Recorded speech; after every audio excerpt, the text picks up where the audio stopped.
Le pont du Germoir, à Ixelles, présente un aspect assez neuf.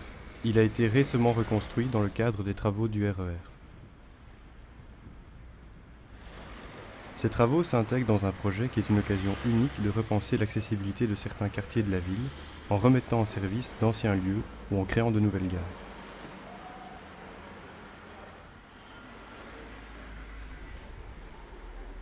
À Bruxelles, on trouve ainsi plusieurs gares potentielles dont la construction est presque achevée. Au pont du Germoir, on aperçoit d'ailleurs le futur quai de la gare.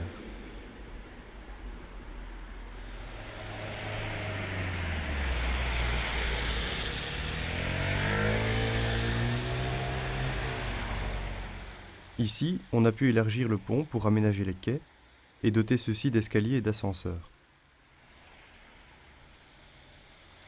Cette future halte formera un bipôle ferroviaire intéressant avec la gare de Watermael, située à proximité immédiate, mais implantée sur un autre axe ferroviaire. Dans les deux cas, le choix de ces gares s'est imposé parce qu'elles concernent des populations importantes, mais aussi parce qu'elles proposent des correspondances avec les réseaux de la STIB ou de la SNCB.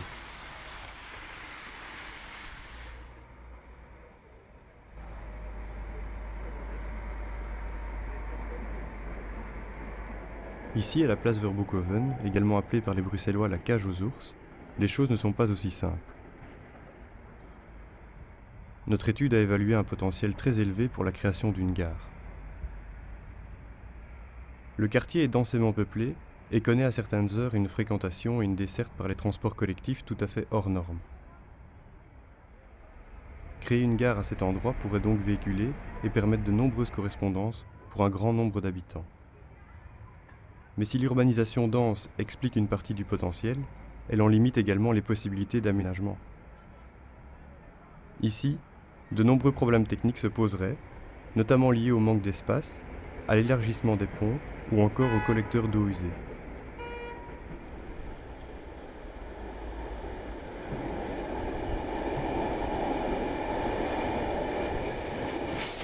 Ici, à l'ancienne gare de Saint-Josse, située sur la chaussée de Louvain, on aperçoit encore les anciens quais et les escaliers. La gare, comme on le voit, est en pleine rénovation. Pourtant, tout comme à la cage aux ours, il est illusoire d'espérer voir la gare reprendre le service rapidement, car la fréquentation actuelle de la ligne imposerait vraisemblablement de dédoubler les voies sur plusieurs kilomètres.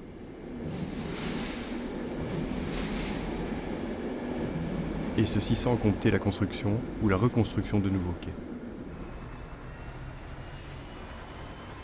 Cette contrainte d'exploitation rend finalement peu probable la réalisation de gares le long de ce tronçon ferroviaire.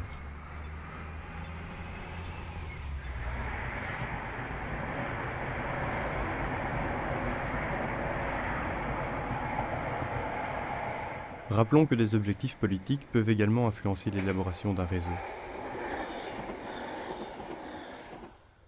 La mise en service d'un nouvel arrêt dans ce quartier de Gansoren, situé près des limites régionales, en est certainement un bon exemple.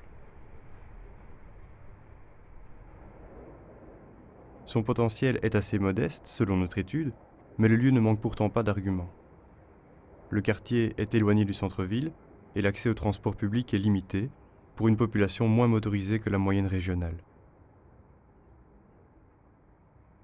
Doper l'accessibilité du quartier, grâce au train, permettrait donc de faciliter les déplacements des nombreux habitants captifs des transports collectifs. C'est donc l'enjeu social de la mobilité, dans le cadre d'un service au public, qui serait posé ici.